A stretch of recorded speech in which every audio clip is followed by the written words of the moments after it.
নমস্কাৰ, মোৰ নাম মহম্মদ নজৰুল আহমেদ, ঘৰ নলবাৰী জিলাৰ চামদা গাঁৱত। মই এইবাৰ সদ্য ঘোষিত APSC জুনিয়ৰ চিভিল পষ্টত 8 নম্বৰ ৰেংক পাবলৈ সক্ষম হৈছোঁ। কিন্তু মই এই এক্সামৰ কাৰণে 2013 চনৰ পৰাই বহুতো চেষ্টা কৰি আহিছিলোঁ, কিন্তু তাৰ সফল পোৱা নাছিলোঁ।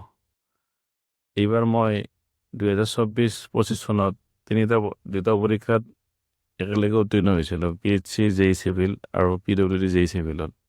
কিন্তু ফাইনেন্সিয়েল চিলেকশ্যনৰ পৰা মই ব্যৰ্থ হৈছিলোঁ। কিন্তু মই এই WRE JEE চিভিলত মই বহুতো কষ্ট কৰি লাষ্ট টাইমত মই এই সফলতাৰ পথ পাবলৈ সক্ষম হৈছোঁ।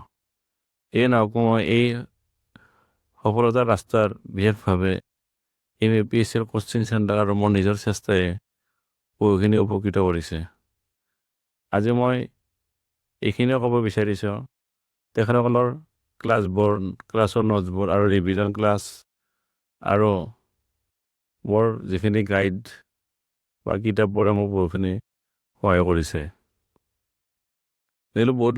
বহুত পৰীক্ষাৰ্থীয়ে ভাবে বা বহুত ল'ৰা ছোৱালীয়ে বহুতে ভাবে আমি কেনেকৈ পাছ কৰিম বা আমাৰ বহুতো অসুবিধা হৈছে বা ক্লাছ কেনেকৈ আমি কৰিম বা আমি পাছ কৰিব নোৱাৰিম, এনেকৈ বহুতে ভাবে।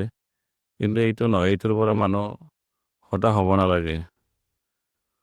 আমাৰ বিশেষভাৱে এই APSC আপোনালোকে যোগদান কৰক আৰু নিজৰ চেষ্টা ৰাখি যাওক, নিজৰ চেষ্টা অটুট ৰাখি যাওক, নিশ্চয় সফল এদিন হ'বই।